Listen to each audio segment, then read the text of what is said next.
Гарлын гишүүдийн хувьд эмч багш ахмадуудын тэтгэвртэй холбоотой асуудлуудыг хэрхэн шийдвэрлэхээ гэдэгтэй холбоотой асуудлуудыг хөндөж байна. Хүчирсэн хөгжил бодлого хөтөлбөрийн хүрээнд сонгуул явагдсан. Энэ бодлого үргэлжлэх үү гэдэгтэй холбоотой асуудлуудыг бас хөндөж байна.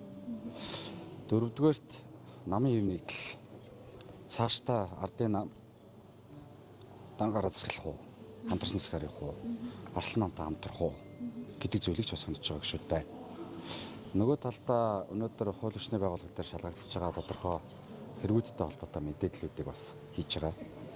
Өнөөдөр Монгол Улсын их хурлд мэдээлэл сонсох эрх нь бас байгаа. Эргэлзээтэй тохиолдолд.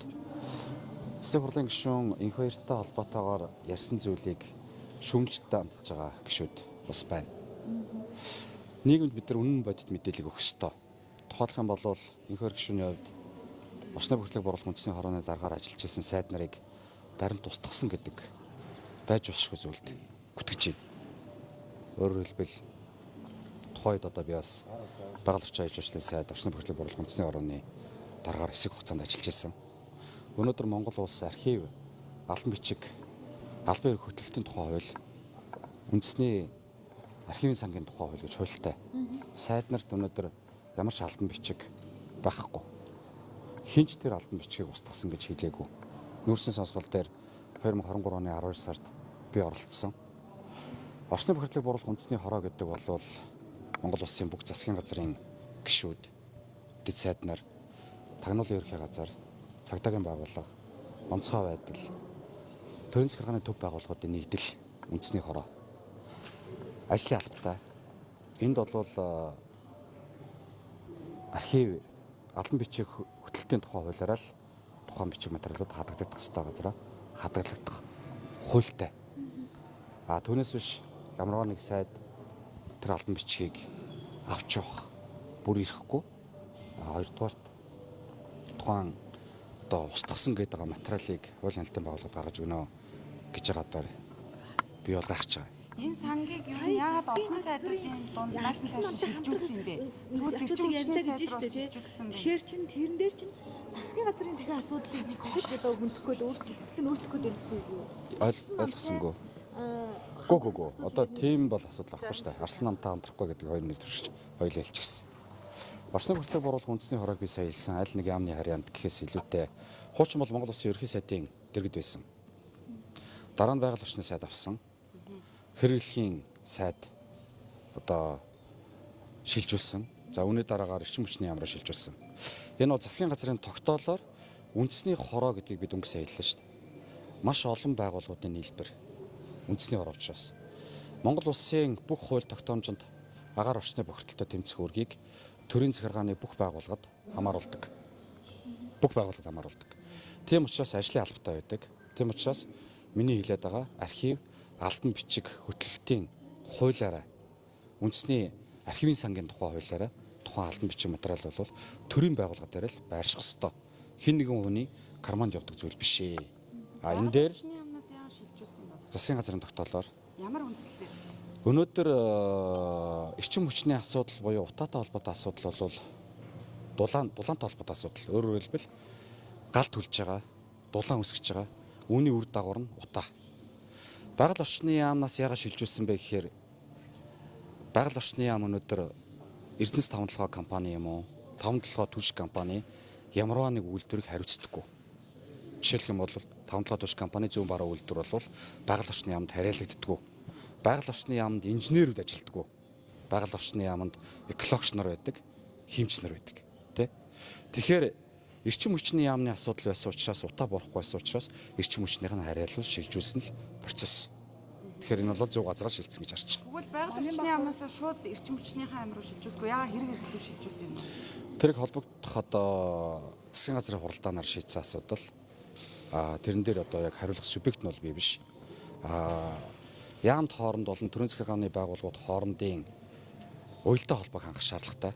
Засгийн газрын хэрэглэх газар гэдэг бол бүх яамдуудын уялдаа холбоо, сайд нарын уялдаа холбоог хангаж ажилладаг газар бол засгийн газрын хэрэглэх газар. Дээрээс нь хуулиар хүлээсэн үүрэг нь Монгол Улсын засгийн газрын явуулж байгаа үйл ажиллагааны гүйцэтгэл дээр шууд хяналт тавьж ажилладаг байгууллага бол засгийн газрын хэрэглэх газар. Тэгэхээр бид нар байгаль орчны сайдыг утаанаас сууж огцруулж ирсэн. Гэхдээ утаа арилаагүй. Яагаад гэвэл байгаль орчны яам бол стандартад хяналт тавьдаг газар болохоос биш утааг үйлдвэрлэдэг газар биш. Үйлдвэргүй учраас, инженерүүдгүй учраас, эрх мэдэлгүй учраас өнөөдөр эрчим хүчний яамны урдуур орж утаатай холбоотой, түлштэй холбоотой, дулаалгатай холбоотой асуудал дээр байгаль орчны яам ямар нэг байдлаар ажиллах боломжгүй. Ийм л зүйл. Тийм учраас тухайн засгийн газрын тогтоол шийдвэр гарсан гэж харж байгаа. Тэгэхээр энэ хууль тогтоох байгууллагын одоо хариуцлагатай гишүүд аль аль нь гарч ирээ би нэгэ үүсгэсэн юм мэдээлэл өгöd байгаа зөрүүтэй байдал дээр иргэд бол айгүй эргэлзээтэй болж штэ тий. Тэгэхээр энэ асуудлыг эцэслэх үнэхээр одоо сайд нарын нэр хүндэд талцсан ч гэдэг юм уу баримт бичиг устгасан энэ асуудал хөндлөө гэж бол та шүүгт хандах уу энэ эсвэл ингээд яригадаад өнгөрөх юм уу ямар байр суурьтай та? Өнөөдөр Монгол улс тусгаар улс хуультай тогтоол тогтоомж захиргааны хэмжээний актууд гардаг. Бид өнгө сая хэлсэн. Архив, албан бичиг, хөтөлбөрийн хууль гэж бий. Энэ хуулиараа өнөөдөр ямар албан тушаалтан төрийн байгууллага дээр хадгалагдах ёстой бичиг баримтыг хувьдаа аваад явах боломжгүй. Тодорхой хугацаатай. Тэгэхээр энэ дээр тухайн баримтыг устгасан гэж яагаад улсын хурлын гишүүн ийм хариуцлагатай албан тушаалтан хэвлэл мэдээллийн байгууллагаар дамжуулж яриад байгааг ерөөсөй ойлгохгүй байна. Энэ өөрөө хуультай. Сайд албан бичиг устгаад явдаг албан тушаалтан биш. Сайд албан бичиг хадгалдаг үүрэг хүлээсэн албан тушаалтан ч бас биш.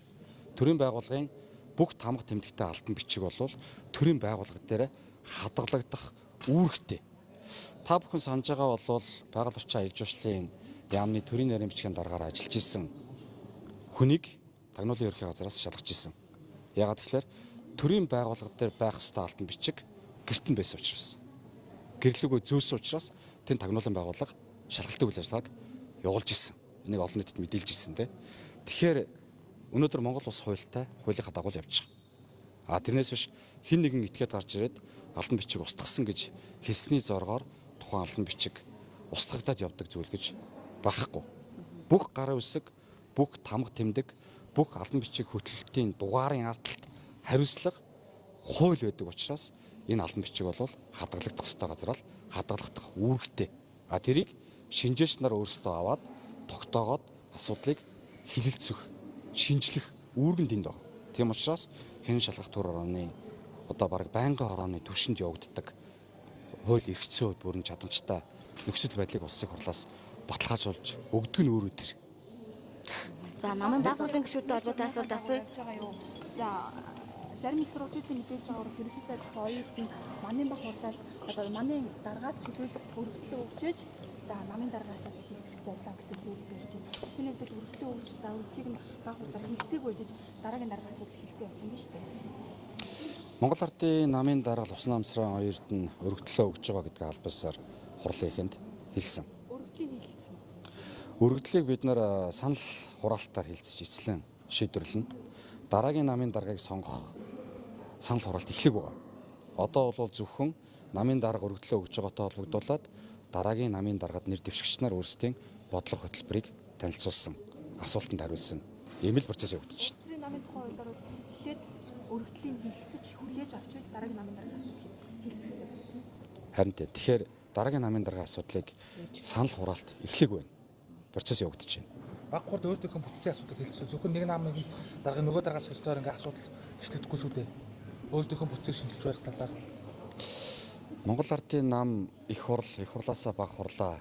Дээрэс нь их хурлаасаа намын дарга, дээрэс нь хяналтын ерөнхий оргоо сонгодог. Энэ үндсэн дүрмийнхаа зарчмаар л Монгол Ардын нам дүрмээ баримталж ажиллаж байна. За баярлалаа. За баярлалаа.